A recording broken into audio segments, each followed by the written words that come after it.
keep their home warm and healthy on About the House at 8:30 this evening. Now though, it's Shortland Street. Foreplay, spectacular. Main event, even better. Well, I thought he was, but obviously he's not, so... Well, he was confused once, sure, but he's not now, believe me. First Morgan dates a psycho and then the gay guy in denial. Boy, she can pick him. Can't believe he'd be so selfish and cruel.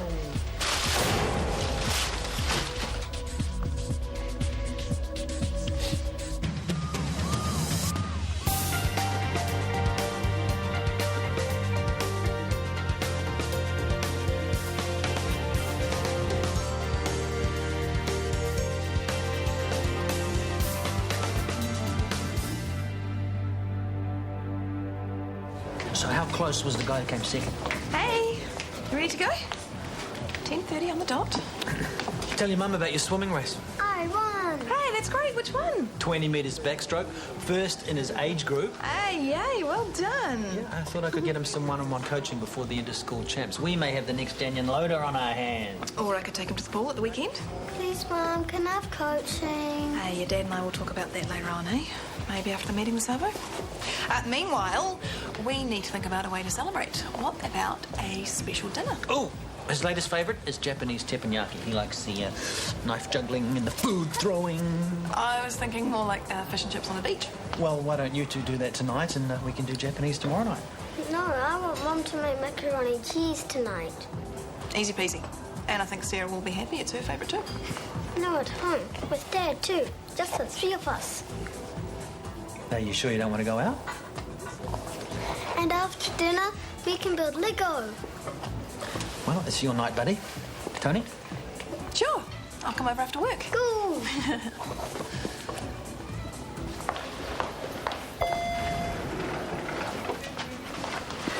Gerald, no! Get the next lift, Libby. I'm not sharing a confined space with the likes of you. Look, I've already said I'm sorry. Move that stiletto or I'm going to move it for you. Gerald, something has happened. Something that makes our petty fight... It wasn't a petty little fight. It was a fully fledged bitch session with my so-called best friend holding court. I have just proved Riley's report.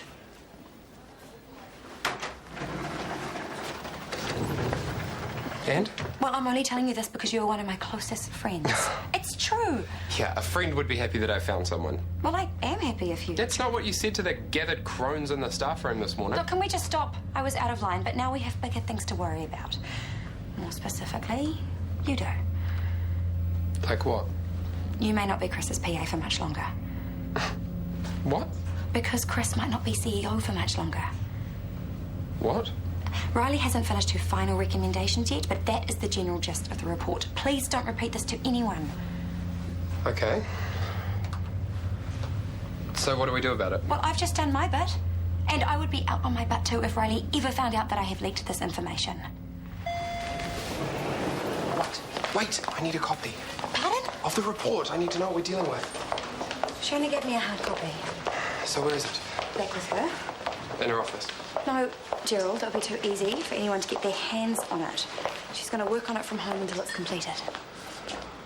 All right, well, that makes it difficult. Gerald, I can't do any more. But Chris has... Once my loyalty was with Chris, but now my allegiance has to be with Riley. I have to be professional. I'm sorry.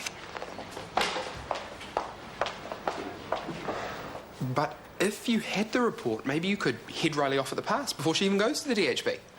Possibly, except I don't have the report. Oh, not yet. Don't even think about it. But last week... Last week, I was paranoid and unprofessional. Look, what if you had reason to be paranoid? Gerald, sneaking and snooping around is not usually the way I operate. I shouldn't have put you in that position. I'm sorry. Oh, no, you were only asking me to do what had to be done. I have a meeting with Tony and the lawyers, so excuse me if my mind is elsewhere. Of course. You have other things on your mind, which is why you have me. Exactly. Right. Right. Okay, good to know we're on the same page. Coffee? Sorry, mate, I'm up to my neck in it. Tony and I are meeting this afternoon. Oh, that sounds promising. Not really. The lawyers will be there. How come? I thought you and Tony were all right. Well, we are, pretty much, and the lawyers are to ensure it stays that way, and they can fight it out. We can separate ourselves from that and stay friends. Yeah, but it's not really in a lawyer's best interest to keep things friendly, is it? Good luck, mate.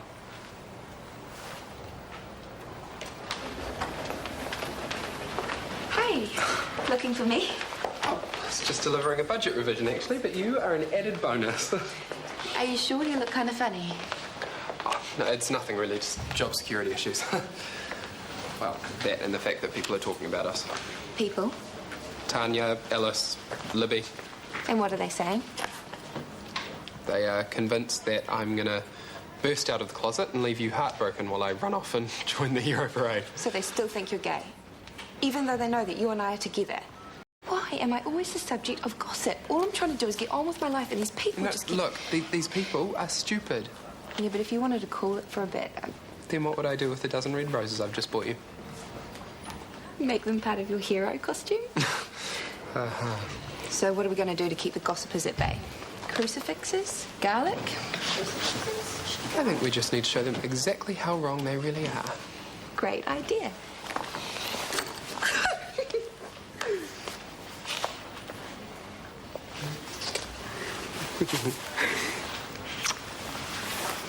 Custody of Harry Warner. Both parties are in favour of a 50-50 agreement. Done. Here's hoping everything can be so easily sorted. Moving on to the issue of education. As part of the custody agreement, Tony would like to terminate her son's enrolment at St Bartholomew's after discussing alternative options. My client is adamant that Harry will remain at St Bartholomew's. I just don't see how Latin and classical music are going to prepare him for the real world. I really would prefer it if you'd allow me to make statements for you, Mrs Warner. For Harry, St Bart's is the real world. Down the line, he's going to be responsible for millions of dollars. He has to know how to deal with that.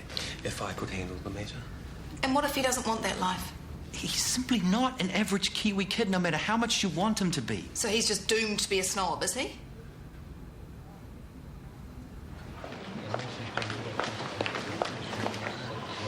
Yes?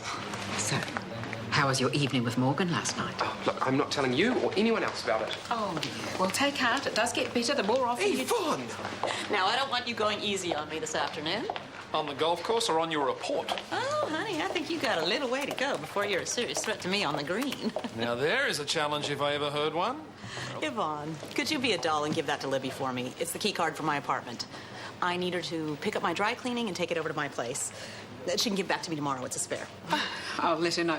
You're a gem. Did I hear you say something about a round of golf? You did. Are you going to be playing all afternoon? We're doing 18 holes. How long does that normally take? Well, I'm only asking because Chris was thinking of bringing the HOD meeting back to today, and I was thinking if you two are going to be playing all afternoon. Now, hang on. He just can't keep shifting meetings at the last minute. Has he no respect for other people's schedules? I'm sure it wouldn't be a problem to leave the meeting where it is. Good, because we will be on the green for the full 4 hours. Thank you very much. Enjoy yourselves. We will. Yvonne, you should get that hydroactive mineral salt scrub when you cash in that beauty voucher. It is exfoliation heaven. I've already used the voucher. Well, they do wonderfully subtle work, don't they? You look gorgeous, doesn't she, Callum?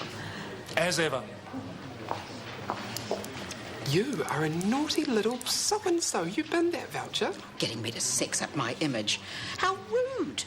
Anyway, I don't see why Her Highness can't pick up her own dry cleaning. Well, those golf balls don't hit themselves, Yvonne. Now, I was just off to see Libby now, so I could drop this off. Thank you, Gerald.